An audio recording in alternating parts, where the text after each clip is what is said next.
Cordero, entonces, tal como lo habíamos anunciado, Pablo es músico, docente, polifuncional en lo que tiene que ver con esto. Así que no sé cómo definirte o qué adjetivo poner primero, Pablo. Antes que nada, agradecerte el tiempo y la visita. Bueno, no, por favor, un placer.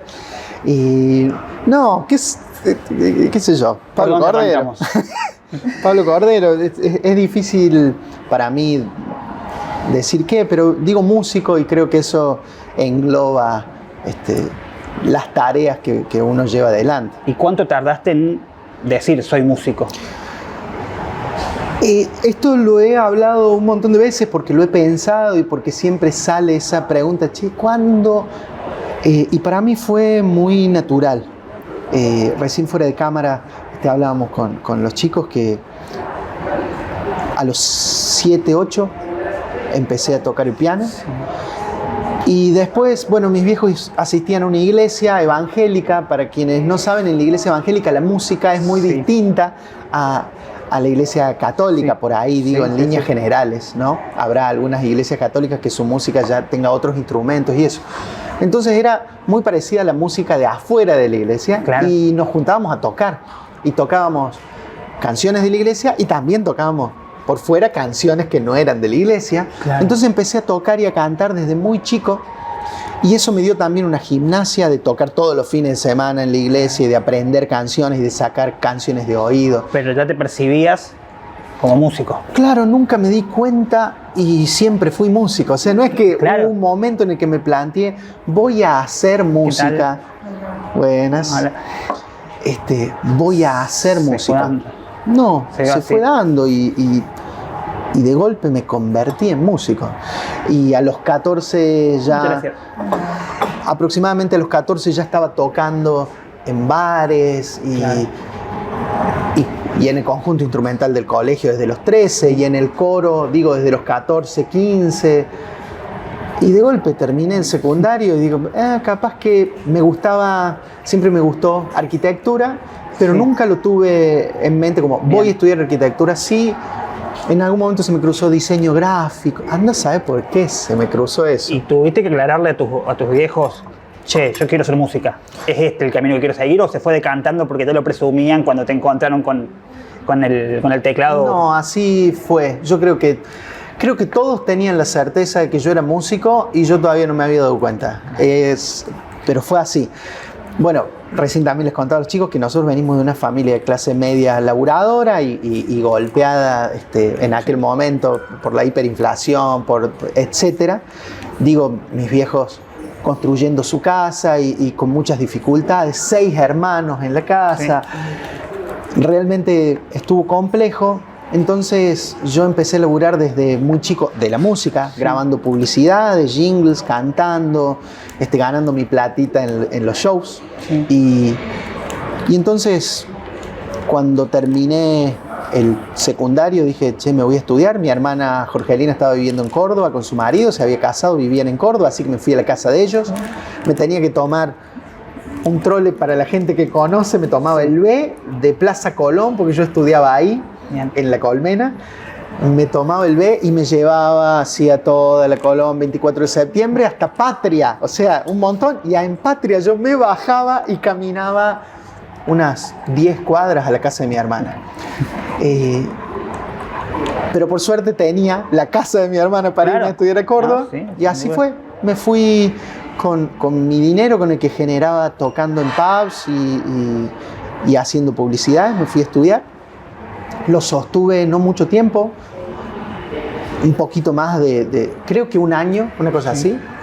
Lo sostuve ese año, me volví y entré a la universidad el año siguiente. Perdón, me volví, trabajé 3 meses, que fueron los únicos 3 meses de mi vida que trabajé de algo que no sea la música. Trabajé en una heladería.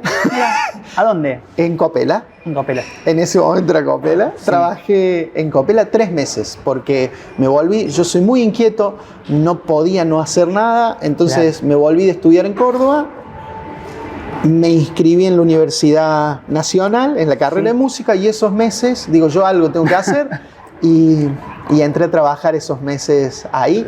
Obviamente, pasados esos meses, dejé y me metí a estudiar de cabeza. Hablamos de una familia de clase media y hablamos de una situación económica que siempre es complicada y de una persona que cuando llena un formulario en la burocracia, profesión músico. Es fuerte, sabiendo la cuestión económica y lo difícil que es, porque es un desafío.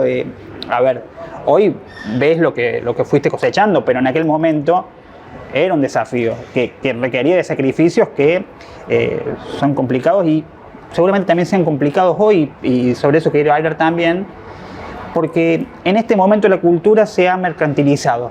¿En qué sentido? En el sentido de qué valor tiene, qué dinero produce. Estos shows o estos artistas son interesantes de invertir en ellos porque producen ganancias. En este momento de la historia se ha generado un debate en donde todo lo que sea cultural tiene que responder a una cuestión económica. El cine, por ejemplo. Si la película no produce dinero, no es una película que nos sirva. Y si la música no produce dinero o una retribución, parece que no sirve. Entonces parece que se vuelve al viejo axioma en donde al estudio de grabación nada más tenían que entrar los que eran buenos, según la opinión de aquel momento. Claro, ¿no? que es ser bueno, claro, ¿no? Por eso. Con ese triste concepto, bueno, hay pintores increíbles que de la historia del arte que no vendieron nunca uno solo de sus cuadros, de sus trabajos. Entonces con ese concepto no deberían haber existido. Claro. Con ese concepto los primeros discos de artistas increíbles que no funcionaron no deberían haber estado.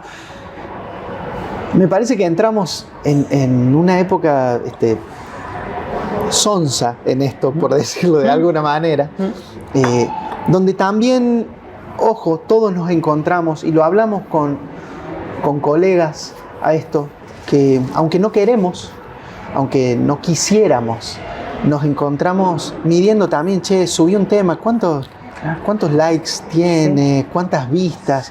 Y eso no hace al arte de nadie. Claro. Si pensamos el arte desde ese lugar, no estamos pensando el arte, estamos pensando el negocio del arte, que está bien que sea un negocio, pero no podemos todo el tiempo estar cuantificando el arte. Es realmente, vuelvo a esta palabra, es sonso, por decirlo de alguna manera, y es agresivo para con el arte en sí. El arte es una expresión de los pueblos, es una expresión totalmente interna. Claro. No responde al mercado, no debería responder al mercado. ¿Y por qué arranca el rey? ¿Por qué percibo yo? En realidad lo estaba diciendo como una realidad, pero te lo quiero preguntar a vos porque estás al frente de una escuela de canto, producís artistas. ¿Por qué arranca al revés a veces esa construcción? En el deseo de voy a producir y quiero hacer como cantante algo que guste para que pegue y después en base a eso seguir construyendo con una base armada. Porque antes el feedback del artista era distinto. Era soltar una canción y a la vuelta de los años ver cómo le iba o si funcionaba o no funcionaba. Y ahora está limitado a, si tengo que arrancar bien. No puedo arrancar siendo un improvisado. La diferencia entre best seller y long seller, claro. Esa es la diferencia. Lo más vendido ahora, lo que más se escucha o lo que se sostiene en el tiempo. Claro. No es una anécdota, es una estadística. No hubo nunca un disco de Beatles en oferta. En la historia no hubo uno. Y como Beatles, digo, un montón de otros artistas. Sí. Volvemos a esto, hay que diferenciar el arte del mercado, son cosas distintas. Entonces cuando pensamos el mercado, sí, si pensás en el mercado, hoy para estar en el mercado necesitas sonar de determinada manera. Y volvemos a esto también, porque a mi criterio es una cuestión de repetición. Claro. ¿Qué es una cuestión de repetición? Que si a vos te dicen que creemos que elegimos, y no estamos eligiendo nada en realidad. Si a vos te dicen todo el tiempo, esto está bueno, consumí esto porque está bueno, y te sentás en esa mesa y te traen y te dicen consumí esto porque está bueno, y te sentás en la otra y pedís otra cosa, decís, yo quiero esto, no, consumí esto porque está bueno. Sí. y te cambias de bar y te sentás en otro. Quiero esto. Dicen, no, esto no, consumí esto porque está bueno. Al 10º bar o al 10º día, no importa cuánto lo sostengas, al año te hartas y dices, voy a consumir esto porque esto no me lo dieron en ningún lado y esto me lo dan en todos lados. Iba a decir una... No, pero ese es el problema en que... pero una frase que era coma... No vamos a decir la palabra, coma estiércol, millones de moscas no pueden equivocarse. No, sí. Pero ese es el problema para los que tenemos un salto generacional en donde todo nos termina pareciendo lo mismo en distintas ramas del arte. Encontramos una diversificación de lo mismo de diferentes maneras. Ojo, a mí me interesa también decir, y esto lo saben quienes me conocen, yo no soy ni voy a ser el viejo que dice todo tiempo pasado fue mejor porque la música antes era otra cosa. No. Hoy hay música increíble, escucho música de hoy increíble, canciones que me emocionan y aún canciones que son parte del mainstream, que están sonando en la radio. Con artistas que están sonando en la radio, les propongo a la gente que escuche Trueno, que vea el Tiny Desk de Nicki Nicole, cómo suenan. Hay canciones de María Becerra que son emocionantes. Hay Woz, me parece... Y así puedo nombrar un montón de estos chicos que estamos escuchando y que están muy bien lo que hacen. No es que todo tiempo pasado fue mejor. Sí, es cierto que antes, por ahí, los discos eran conceptuales, entonces vos te sentabas a escuchar un disco. Y ahora está todo más enfocado en lo instantáneo, en que una canción en los primeros 15 segundos ya tenga algo que sea repetitivo y que funcione. ¿Y vos pensás en eso? Yo cuando hago mi música no, pero cuando compongo para otros artistas sí. Claro. Cuando hago mi música tengo menos presión. Y tengo menos presión, también esto es fácil, porque mi trabajo y mis ingresos no dependen de las canciones que escribo para mí. Mi trabajo y mis ingresos dependen de las canciones que escribo para otros, de las producciones que hago para otros artistas, muchos de estos mainstream. Entonces, no tengo esa presión. Bueno, hace apenas una semana saqué un tema que se llama Campeón y que no lo hice por la selección ahora. Es un tema que hice hace 5 años. Pero parece que lo viste, porque, entiendo yo, vos lo sabrás mejor, que lanzar una canción no es que se lanza al día siguiente de que Argentina salió campeón. No, lleva unos días. Por eso. Porque eso hay que pedirle a la agregadora. En este caso yo lo subí con AMA, que es la agregadora de música argentina. Que bueno, eso también es otra pegada, que eso depende del INAMU, del Instituto Nacional de la Música, y te piden días antes. Claro. ¿No? Te piden, algunas agregadoras te piden 15 días antes, 20 días antes. ¿Por qué? Porque las agregadoras lo tienen que subir a Spotify, a YouTube Music, a iTunes, a todos esos. Claro. Y esos tienen que pasar filtros, tienen que ver qué tipo de música es, si tiene contenido explícito, si no, si lo ponen o no en determinadas playlists, etc. Entonces, ese tema yo lo hice hace mucho. Lo quise lanzar imagínate, para la Copa América anterior. Después lo colgué. Dije, lo voy a lanzar para el Mundial. Pero, repito esto, no, porque veníamos hablando de esto, sin la presión de tener que lanzarlo para que sea un éxito. No, en lo más mínimo. Es, ¿qué me pasa a mí con un deporte que amo tanto como el fútbol? Bueno, esto que me pasa lo escribí y nada, Ale Rossi, uno de mis hermanos, nos conocimos tocando para Soledad, y cuando yo me fui de Sol, él se fue al poco tiempo y él después entró a María Becerra, hoy es el director musical de María. Me dice, che, produzcamos algo, y le mostré la canción, quiero producirla, la produjo él. Participó Milton, que es el bajista de María, y participó Leo, que es el percusionista de Sole, y Ezequiel Guilardi, que es el baterista de Ricardo Montaner, entre otros, y empezaron a sumarse... Armaste un equipazo. Amigos, y empezaron a sumarse y terminamos grabándola. Y me pregunté, todo esto hace 20 días antes, che, ¿cuándo es la final de la Copa América? Porque yo considero que vamos a llegar a la final y ganemos o no, la canción dice eso, che, sos siempre el campeón, y si no es en la cancha de mi corazón, y si no ganamos yo te sigo igual, y cómo agradecerte tanto que me das, y habla de eso. Entonces digo, bueno, la final el domingo, la lanzo el lunes. La final se extendió. Claro. Ya entró en el lunes y la canción ya estaba sonando Tremendo. cuando salimos campeones, así que una alegría. Pero bueno, puedo no tener esa presión cuando hago música. Pero entiendo que el mercado está dictado de esa manera y es muy difícil encontrar el balance entre quiero hacer esto, que funcione y que también responda a lo que quiero contar, como lo quiero contar y que tenga identidad, que no sea igual al resto, que no sea lo mismo que suena en todos lados. Hay que hacer un laburito ahí. Pero repito, hay un montón de artistas del mainstream que admiro y que me parece que está genial lo que hacen. Y hay un montón de artistas que están creciendo y que van a formar parte de ese mainstream, y hay un montón que no les interesa formar parte de ese mainstream y que está buenísimo escucharlos. Bueno, recién fuera de cámara estuvimos hablando un ratito de Ramón Ayala. Claro. Un prócer que no era mainstream. No. A ver, con un camino recorrido, con una exposición que tuviste primero con los realities, en estos últimos años, con Sole, con Nati, con los institucionales, con el institucional para Telefe, con producciones para programas juveniles también. ¿En qué momento dijiste, che, lo que yo estoy viviendo también quiero que lo vivan otros?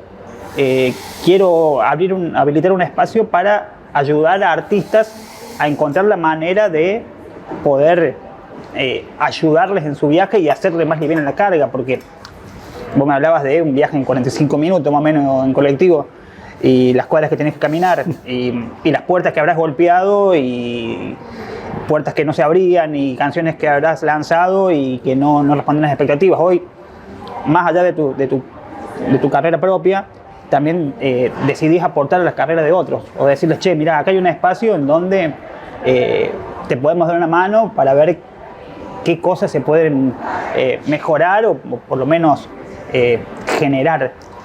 ¿Cómo es esa decisión? Porque a veces es difícil, o le ha costado a uno tanto conseguir algo que es difícil compartirlo o querer hacer una horizontalidad en ese punto. No sé si me estoy explicando. Sí, totalmente.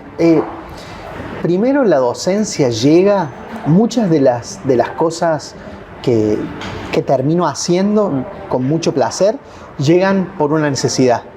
En el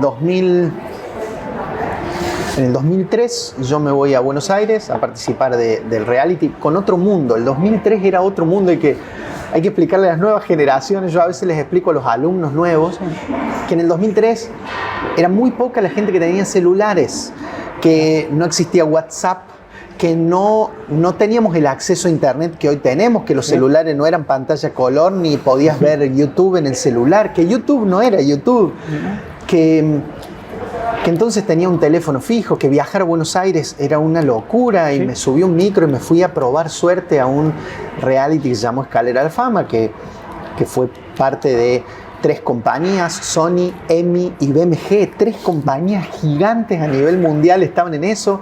RGB, que era la productora de Gustavo Yankelevich, y Canal 13.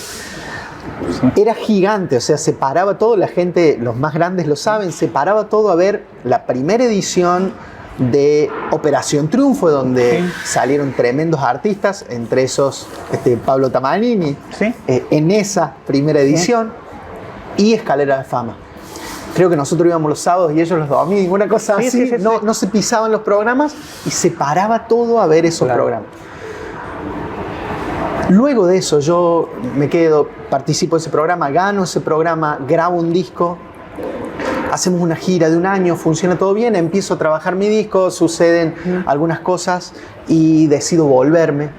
Todo esto es mucho más largo y es para otra entrevista, pero cuando decido volverme, claro, tenía que rehacer quién era yo musicalmente, porque parecía que ya estaba y no estuvo nada, tuve que empezar de nuevo, de cero. Entonces, yo me había formado en la Universidad Nacional, no terminé la carrera, pero había hecho hasta segundo año en la universidad y ya habíamos trabajado con compus y con grabación y me había dado cuenta que eso me gustaba y soy muy inquieto, entonces invertí todo el dinero que tenía en un estudio, lo pusimos en la casa de la familia de Lucas Rivera, de la Rivera, de Tomás y Lucas. Chau Naranjo. Chau Naranjo, ese fue mi primer estudio, que ahora Lucas lo continuó con Tommy. Y entonces Coqui Duto me llama un día a la EMPO y me cuenta, me hace un par de preguntas, me da como un cuestionario, me acuerdo que lo debo tener guardado por ahí, con algunas preguntas que tenían que ver con lo vocal. Sí. Contesté algunas de esas, me dijo, che, está buenísimo, estás preparado, yo me voy a ir a Córdoba, necesito que vos tomes a algunos de mis alumnos. Por eso digo, empezó todo como una necesidad de laburo, y al año yo ya estaba escribiendo, seguía estudiando y estaba escribiendo un método de cómo iba a enseñar.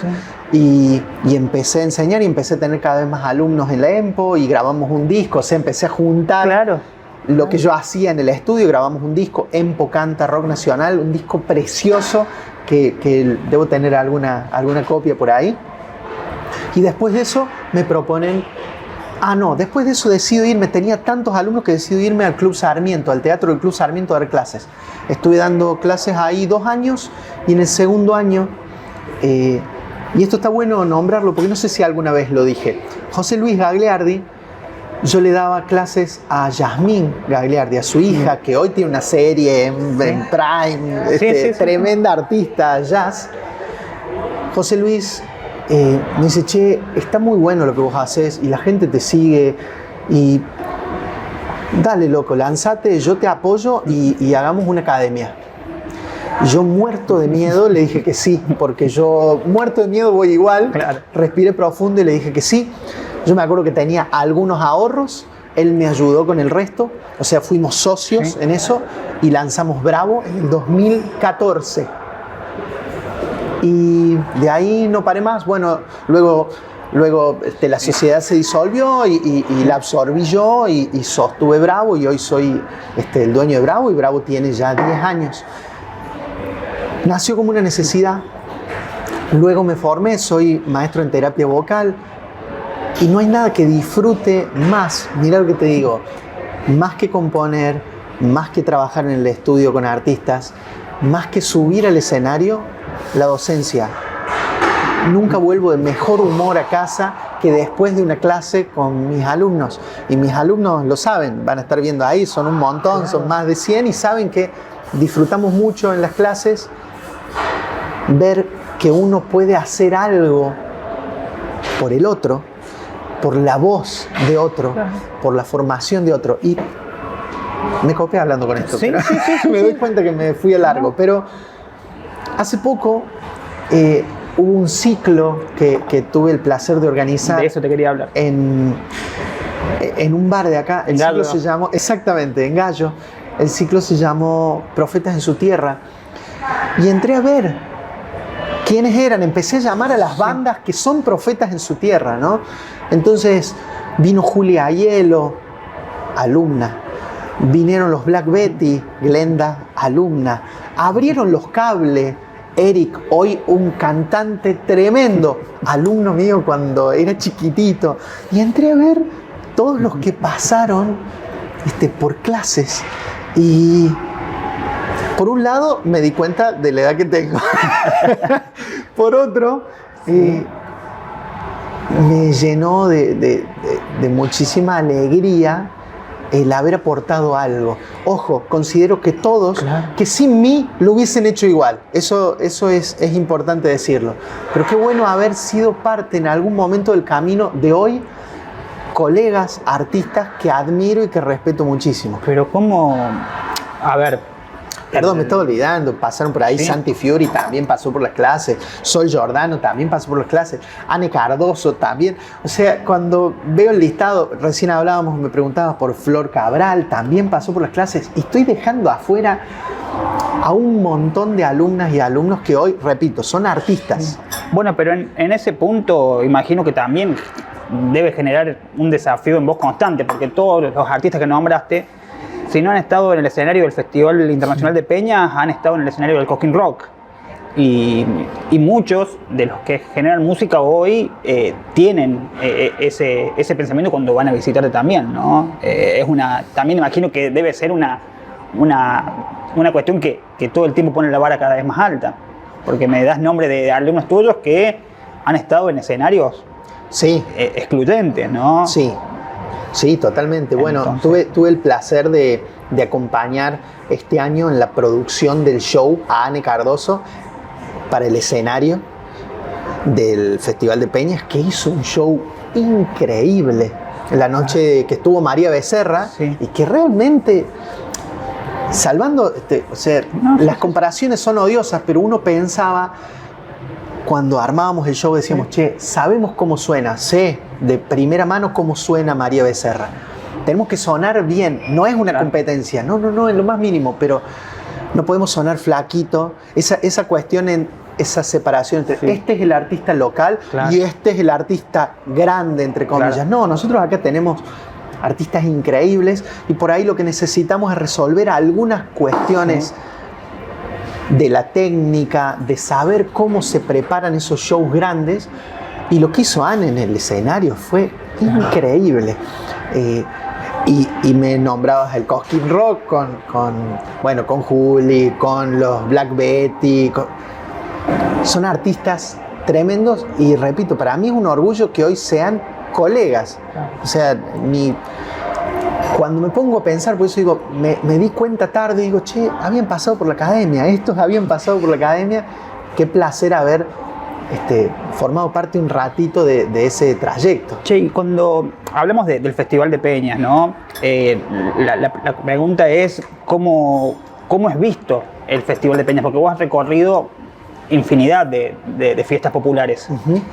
Sabés de norte a sur cómo se vive en cada uno de estos sectores, ya sea en época de soledad o en tu tarea. ¿Cómo está posicionado el festival? Porque nosotros desde acá lo vemos como el más grande, incluso todo el tiempo lo hemos hablado en su momento, en los 50 años se lo ha hablado de una comparación con Viña del Mar, se han hecho como muchas cuestiones, pero desde afuera, cuando vos hablas con artistas de otros puntos, ¿cómo está visto el festival? Bueno, primero para quienes no saben, yo estuve 7 años en escenario con Sole, Bien. con Sole Pastoruti. En el primer año con Soledad hicimos 127 shows, digo para que la gente tome dimensión. 127 shows hicimos ese año, que debe haber sido año 2015, 2014, 2015. Y en los primeros, en menos, creo que en los primeros 6 meses había pisado todas las provincias. Yo, que decir, ¿cuándo fuiste? Yo, rara vez uno va a Formosa, a Claro. Tierra del Fuego. Bueno, en menos de 6 meses yo había pisado las 24 provincias. Después, en ese tiempo, imagínense todas las fiestas populares. El escenario del Festival de Peñas, sí es cierto que en los 50 se lo comparó con Viña, porque también por la situación económica venían artistas internacionales como Ricky Martin, Alejandro Sanz, Juan Luis Guerra, o sea, artistas. ¿Sí? Pero hay una cuestión que tiene el escenario en sí. O sea, es un festival hermoso, es un festival distinto al resto de los festivales, porque es un festival que engloba la música popular, etc. Pero lo que sí puedo decir, que los otros artistas me cuentan, es que es un escenario intimidante. La forma, ¿no? Que el calibre del escenario y del anfiteatro es un escenario intimidante. Con ese espacio, con esa cantidad de gente techado en ese lugar, no quedan colosos así. No hay punto donde no vea gente, imagino. No hay punto donde, si bien ayuda mucho para quienes no estuvieron arriba de un escenario alguna vez en un festival tan grande, cuando te paras ves las primeras 2 filas. Después son tantas las luces que, a menos que vieron que los artistas suelen pedir que prendan la luz para poder ver, si no, no ves. Ves muy poco, y eso está bien, porque cuando ves todo es intimidante.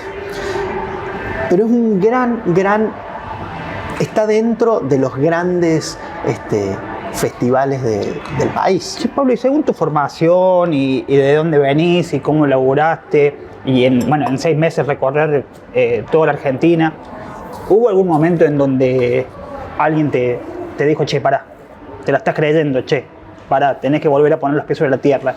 ¿Corriste ese riesgo en algún momento? Que es un riesgo que se puede correr cuando a ver, vos sabés lo que ha generado porque ha sido fruto del laburo, no ha sido una varita mágica, pero ¿ha llegado algún momento en donde tuviste que replantearte algo de eso? No. La verdad es que no.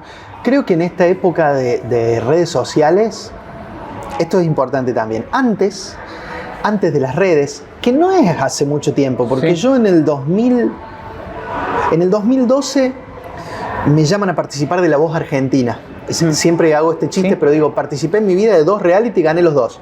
Entonces me retiro, no juego más nada, no aparezco más.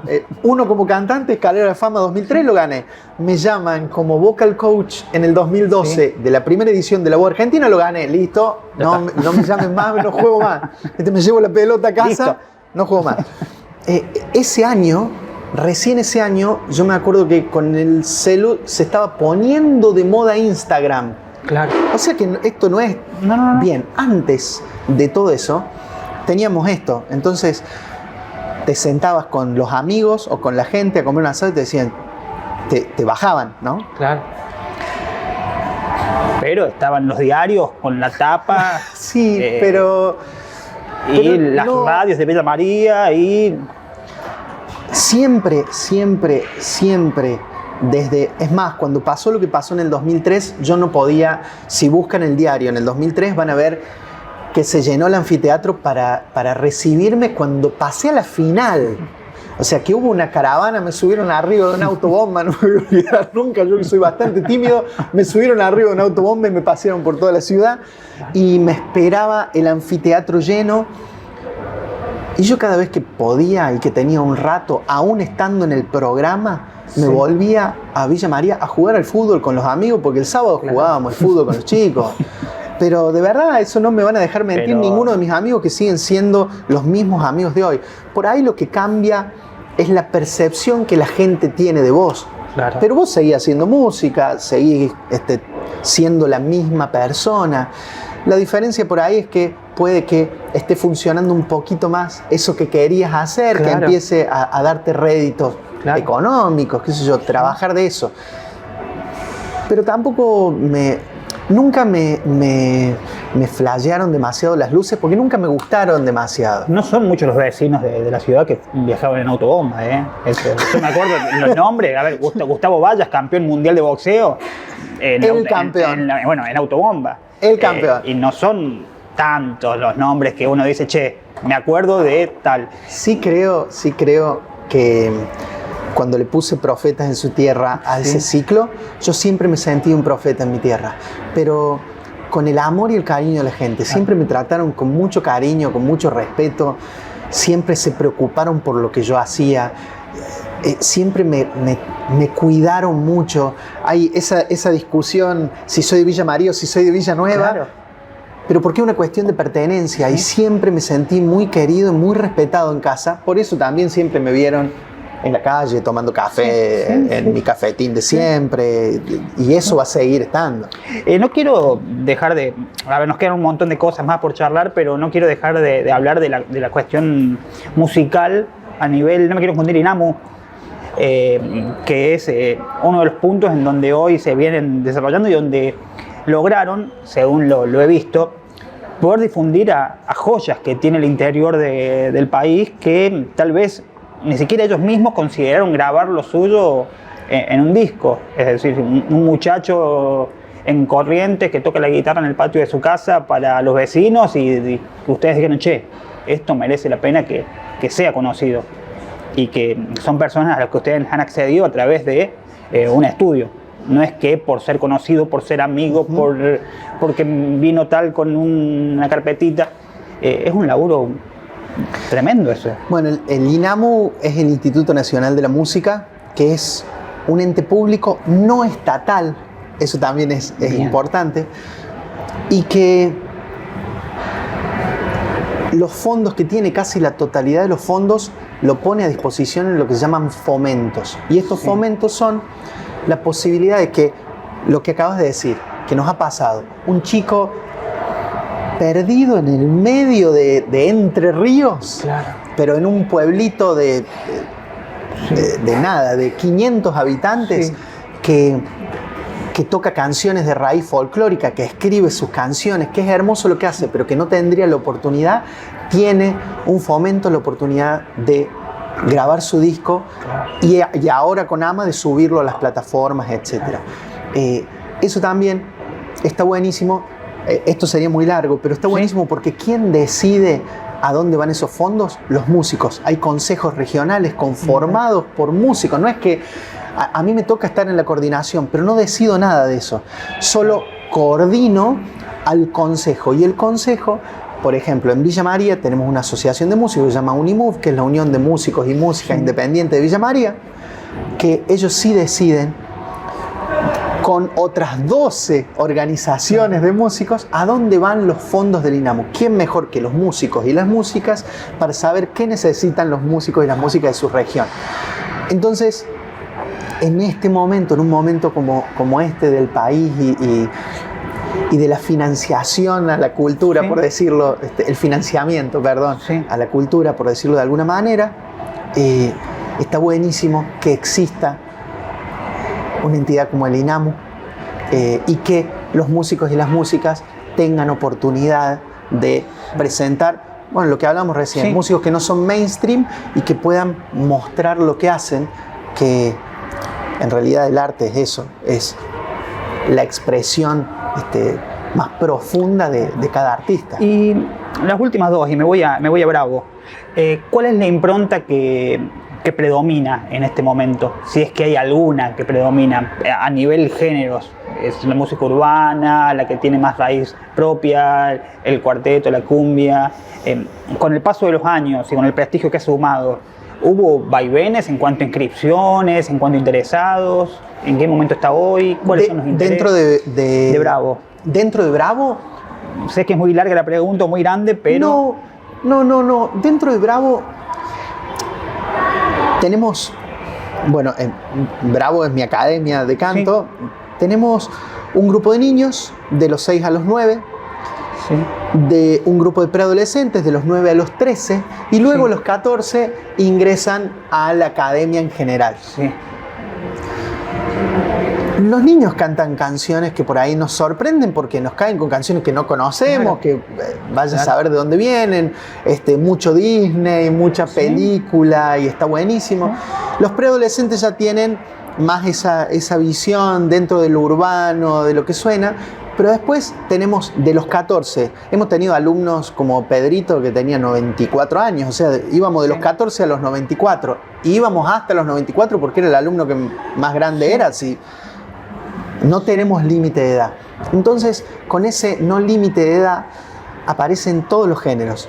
Y tenemos mucho tango, mucho folclore, y sí, bueno, este año tuvimos un poco más. Cuando digo un poco más es que antes teníamos 1, 2 artistas de música tropical y este año tenemos bastantes más. Yeah. Y está buenísimo porque también nos enriquece a todos en una clase escuchar a un compañero o una compañera que canta música tropical.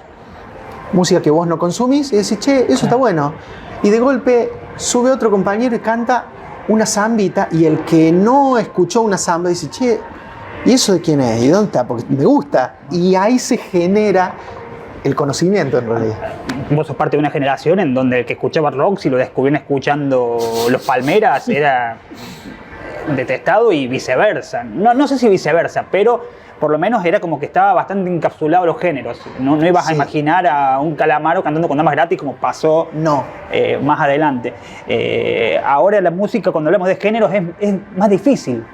Es más fácil hablar de música en sí que de género porque los artistas han roto algo que en mi época era inimaginable. Imaginar estas cuestiones que se hacen ahora de artistas compartiendo 2 minutos con un trapero. Y Cuando yo iba al secundario, mis amigos escuchaban Nirvana, The Offsprings.